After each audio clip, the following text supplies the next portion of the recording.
Bonjour à tous, on se retrouve dans un nouvel épisode de cette émission dédiée aux investissements à la carte. Investir est une discipline à part entière. Le monde est devenu un village, les tendances économiques sont mondiales et les marchés réagissent de plus en plus de manière volatile à chaque nouvelle actualité. Pour ceux qui souhaitent faire fructifier leur patrimoine sans souci, il est préférable de faire appel à des experts en la matière. Moody Elkodre, responsable de la gestion de portefeuille chez ING Private Banking, va nous en dire tout de suite plus. Alors bonjour Moody. Bonjour Stéphanie. Et merci de nous avoir rejoints aujourd'hui sur ce plateau.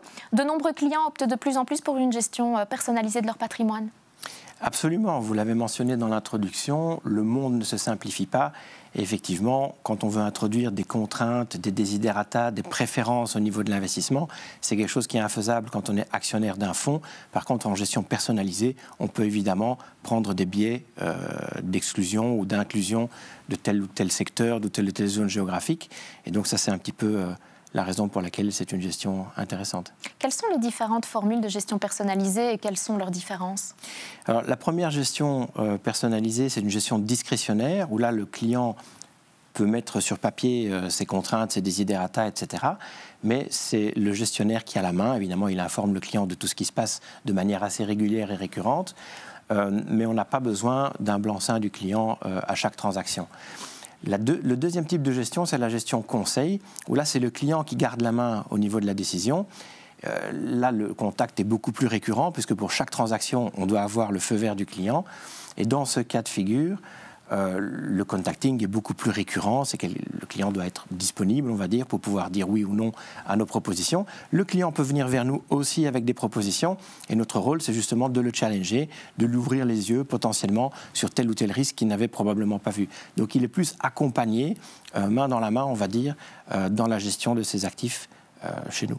Et donc, quels sont les avantages qu'il faut retenir pour les clients? L'accompagnement, mais aussi peut-être une certaine flexibilité? Le premier avantage, je crois qu'on est une des rares banques sur la place qui offront une relation aussi profonde et constante avec une personne, qui est le gestionnaire.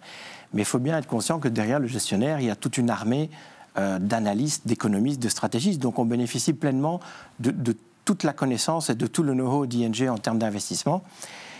Les performances sont bonnes, ça c'est aussi un avantage évidemment, il ne faut pas le nier. Mais je crois que bien connaître son client nous permet aussi de mieux cibler ce qu'on lui propose. Et donc à ce niveau-là, je crois que ça fait partie d'un des plus gros avantages.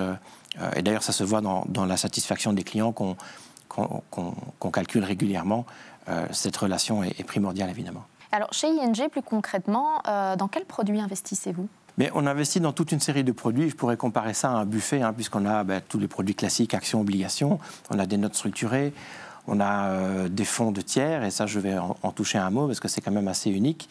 On a des produits privés, comme de la dette privée, du private equity. Et quand je mentionne les fonds de tiers, j'aime d'expliquer qu'on est ce qu'on appelle dans l'architecture ouverte, c'est-à-dire qu'on va sélectionner pour nos clients le meilleur de chaque produit. On va aller chez l'asset manager X ou Y pour tel ou tel produit. Ça ne veut pas dire que tous leurs produits sont dans notre gamme. Leurs produits qui sont dans notre gamme ne le sont pas pour toujours. Il y a quand même un suivi régulier de ces différentes solutions d'investissement. Mais ça nous permet d'être totalement indépendants, de ne pas avoir de conflit d'intérêts dans ce qu'on propose aux clients. Par exemple, en essayant de placer nos propres produits. Ça, c'est terminé. Et donc voilà, ça c'est, je crois, un des gros avantages qu'on peut offrir, avec en plus l'accès à des parts institutionnelles qui sont donc moins coûteuses, ce qui favorise aussi évidemment la performance. Alors investir, on le sait, ça comporte toujours malgré tout des risques. Comment est-ce que vous gérez ces risques chez ING ? Vous savez, il y a un couple qui est indissociable, c'est ce qu'on nous a appris à l'école, c'est le couple risk-return. Et donc à partir du moment où on veut faire du rendement, on doit prendre des risques. Le tout évidemment, c'est que ces risques soient mesurés et qu'on soit conscient des risques qu'on est prêt ou pas à prendre. D'où l'importance aussi de la connaissance de ses clients, savoir s'ils ont de l'appétence pour le risque ou pas. Et ça, c'est en les connaissant, évidemment, qu'on parvient à le savoir. Donc, le gestionnaire fait office de risque en première ligne, puisqu'il va suivre les portefeuilles journalièrement et suivre les marchés, forcément. Mais nous avons aussi des départements qui vont analyser la composition des portefeuilles, leur rendement. Et dès qu'un portefeuille n'est pas, comme on dit, dans les clous, on va se faire sonner les cloches par ce département et on va devoir très vite se réaligner. Se réaligner tout simplement. Alors pour conclure, est-ce qu'on peut dire que cette gestion personnalisée est à l'heure actuelle une formule idéale en termes d'investissement? Le taux de satisfaction de nos clients est élevé. Maintenant, est-ce que c'est un idéal? Ça, on peut en discuter. À partir du moment où vous avez les capitaux, on parle d'1 million d'euros minimum en gestion discrétionnaire et de 2,5 millions en gestion conseil.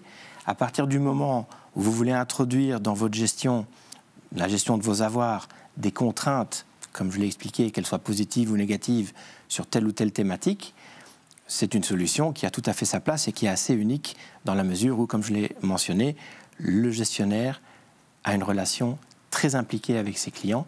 Et donc oui, je dirais que pour les gens qui ont ces caractéristiques-là, c'est une gestion intéressante. Eh bien voilà qui est expliqué. Merci beaucoup, Moody, pour cette interview. Merci également à vous de nous avoir suivis. On se retrouve la semaine prochaine dans un nouvel épisode Z Extra, investissement à la carte.